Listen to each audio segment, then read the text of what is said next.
జూబ్లీహిల్స్ ఉప ఎన్నిక నామినేషన్ల స్క్రూటినీ ప్రక్రియ కొనసాగుతోంది. ఉదయం 11 గంటలకు స్క్రూటినీ ప్రారంభం కాగా ఇప్పటి వరకు 70 నామినేషన్ల స్క్రూటినీని చేశారు అధికారులు. బీఆర్ఎస్, కాంగ్రెస్, బీజేపీ అభ్యర్థులు ఆర్ఓ ఆఫీసులో ఉన్నారు. జూబ్లీహిల్స్ ఉప ఎన్నికకు 321 నామినేషన్లు దాఖలయ్యాయి. నామినేషన్ల సంఖ్య ఎక్కువగా ఉండటంతో రేపటి వరకు స్క్రూటినీ కొనసాగనుంది. నామినేషన్ అఫిడవిట్లో తాను సమర్పించిన వివరాలన్నీ సరైనవేనని అధికారులకు డిక్లరేషన్ ఇచ్చారు బీఆర్ఎస్ అభ్యర్థి మాగంటి సునీత. అభ్యర్థులపై ఉన్న క్రిమినల్ కేసులు అఫిడవిట్లో పెట్టని నామినేషన్లను రిజెక్ట్ చేస్తున్నారు అధికారులు.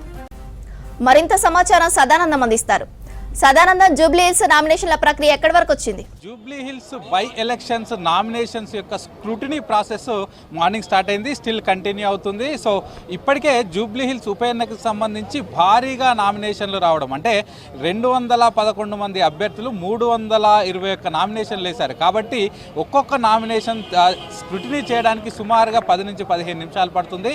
సో ఈరోజు మార్నింగ్ 11 o'clockకి ఈ స్క్రూటినీ ప్రాసెస్ అనేది స్టార్ట్ అయింది. సో స్టిల్ ఇంకా కంటిన్యూ అవుతుంది. ఇప్పటి వరకు 70 మంది అభ్యర్థులకు సంబంధించిన ఈ నామినేషన్లను అయితే ఇప్పటి వరకు స్క్రూటినీ చేశారు. స్క్రూటినీ ప్రక్రియలో అసలు అఫిడవిట్లు కానీ, లేకపోతే వాళ్ళ నేర విభాగాలు కానీ, వాళ్ళ కేసులు కానీ అవన్నీ సరిగా ఉన్నాయా లేదా అనే అన్ని అంశాలను ప్రస్తుతానికైతే చూస్తున్నారు. సో ఇటు బీఆర్ఎస్ అభ్యర్థి మాగంటి సునీత, అలాగే కాంగ్రెస్ అభ్యర్థి నవీన్ యాదవ్, బీజేపీ అభ్యర్థి లంకల దీపక్ రెడ్డి, వీళ్ళు ముగ్గురుతో పాటు కొంతమంది ఇండిపెండెంట్ అభ్యర్థులు, రిజిస్టర్డ్ పార్టీల అభ్యర్థులు కూడా లోపలే ఉన్నారు. సో ఇక ఈ నామినేషన్ల స్క్రూటినీ టైంలో ఆ అభ్యర్థులకు సంబంధించి ఇతరులకు ఏవైనా అభ్యంతరాలు ఉంటే కూడా అక్కడ అధికారులకు చెప్తున్నారు. సో దీంతో వాళ్ళు వాటన్నిటిని కూడా క్రాస్ చెక్ చేస్తున్నారు. సో ముఖ్యంగా ఇటు ఈ నామినేషన్లకు సంబంధించి స్క్రూటినీ ప్రక్రియలో కొన్ని చూస్తున్నారు. సో దీనిలో ముఖ్యంగా నామినేషన్ ఫామ్స్ అనేది కరెక్ట్గా ఫిల్ చేశారా లేదా, అలాగే ప్రపోజర్స్, ఎందుకంటే రిజిస్టర్డ్ పార్టీలకు సంబంధించిన అభ్యర్థులు నామినేషన్ ఇస్తే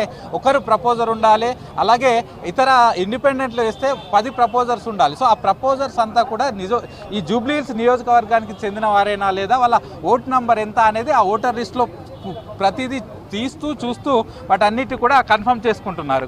దీంతో పాటు డిపాజిట్ అనేది కరెక్ట్గా చేశారా లేదా ఏంటి అనే అంశాలను కూడా ప్రస్తుతానికి చూస్తున్నారు. సో ఇదే కాకుండా ముఖ్యంగా లీగల్ ఇష్యూస్, అంటే any procedure of criminal cases ఇప్పటి వరకు ఏమైనా వాళ్ళపైన ఉన్నాయా, ఉన్న క్రిమినల్ కేసులు అన్నిటి కూడా వీళ్ళు ఇందులో అఫిడవిట్లో పొందుపరిచారా లేదా అనే అంశాలన్నిటి కూడా క్లియర్గా చూసుకుంటున్నారు. ఇక ఇదే కాకుండా అఫిడవిట్ డిక్లరేషన్ కూడా చూస్తున్నారు. సో క్యాండిడేట్ యొక్క అసెట్స్ కానీ, లయబిలిటీస్ కానీ, ఎడ్యుకేషన్ క్వాలిఫికేషన్స్ కూడా ఇవన్నీ సరిగా ఉన్నాయా లేవా అనే అన్ని అంశాలను అయితే ప్రస్తుతానికి ఒక్కొక్కటిగా చూసుకుంటూ ఈ ప్రస్తుతానికి స్క్రూటినీ ప్రక్రియ అయితే కొనసాగుతుంది. ఇదే కాకుండా ఒక అభ్యర్థికి సంబంధించిన నామినేషన్ రాగానే అది స్క్రూటినీ చేస్తున్న టైంలో ఇతర అభ్యర్థులు, ఎందుకంటే వివిధ పార్టీలకు సంబంధించిన అభ్యర్థులు ఉన్నారు, ఇండిపెండెంట్ అభ్యర్థులు ఉన్నారు, వాళ్ళంతా అధికారులకు ఏదైనా డౌట్ ఉంటే, వాటిపైన ఏమైనా అభ్యంతరాలు ఉంటే అప్పుడే అధికారులకు చెప్తున్నారు. సో వాటన్నిటి కూడా సార్ట్అవుట్ చేస్తున్నారు. ఏమైనా డౌట్స్ ఉంటే కూడా అభ్యర్థులు ఎవరైతే నామినేషన్ ఫైల్ చేశారో వాళ్ళని అడుగుతో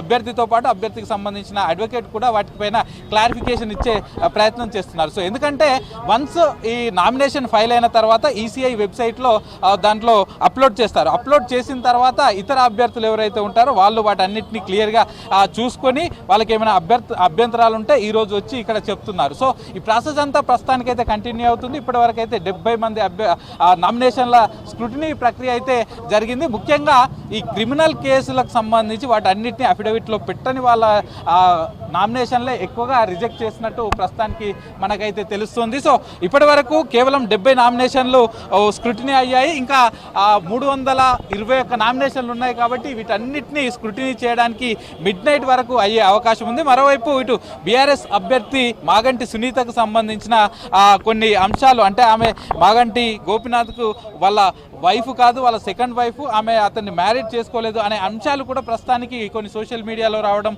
కొన్ని ఈ అంశాలన్నీ బయటికి రావడంతో మాగంటి సునీత వీటన్నిటిపైన నేను డిక్లరేషన్ ఇస్తాను, ఏవైనా అంశాలు ఉంటే తర్వాత నేను కోర్టులో చూసుకుంటాను, సో ప్రస్తుతానికి నేను నామినేషన్లో ఇచ్చిన అఫిడవిట్లో ఇచ్చిన అంశాలన్నీ సరైనవే అంటూ కూడా ఆమె డిక్లరేషన్ ఇచ్చింది. సో ఆమెతో పాటు మిగతా పార్టీల అభ్యర్థులు కూడా లోపల ఉన్నారు. ఇటు లంకల దీపక్ రెడ్డి కానీ, కాంగ్రెస్ నుంచి నవీన్ యాదవ్ కానీ, వీళ్ళతో పాటు ఇతర స్వతంత్ర అభ్యర్థులు కూడా ఉన్నారు. సో ప్రస్తుతానికైతే ఈ స్క్రూటినీ ప్రాసెస్ అనేది కొనసాగుతుంది. సో రిటర్నింగ్ ఆఫీసరు ప్రతి ఒక్క నామినేషన్, సో స్టార్టింగ్ పేజ్ 1 నుంచి ఎండ్ వరకు. సో ఈవెన్ సిగ్నేచర్స్ కూడా సరిగా చేశారా లేదా అనే అన్ని అంశాలను చూసుకుంటున్నారు. సో ప్రపోజర్స్ కరెక్ట్గా ఉన్నారా, ప్రపోజర్స్ సిగ్నేచర్స్ ఉన్నాయా, లేకపోతే క్రిమినల్ కేసెస్ ఏమైనా ఉన్నాయా, ఈ అన్ని అంశాలను చూసుకుంటూ ప్రస్తుతానికైతే ఈ స్క్రూటినీ ప్రాసెస్ సాగుతోంది. సో స్క్రూటినీ ప్రాసెస్ స్లోగా సాగుతుంది. సో ఇప్పటి వరకు మార్నింగ్ 11 o'clock స్టార్ట్ అయింది. సో ఇప్పటి వరకు కేవలం 70 నామినేషన్లు మాత్రమే అయ్యాయి. సో ఇదంతా పూర్తయ్యే వరకు 321 నామినేషన్లు ఉన్నాయి కాబట్టి ఇవన్నీ పూర్తయ్యే వరకు